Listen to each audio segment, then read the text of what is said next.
సూర్యకాంతులైనా మల్లన్నకు సాటిరాని తేజంరా. ఎన్ని వేల శక్తులైనా మల్లన్న శక్తి ముందు దిగ్గతుడు పేరా. ఎదురేదైనా పెదరడు చూడు, ఏ కార్యమైనా సాధించే ఘనుడు.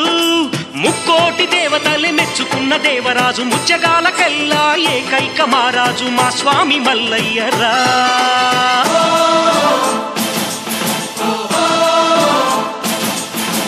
దేవుడు మల్లయ్య మనిషై వచ్చేనయా.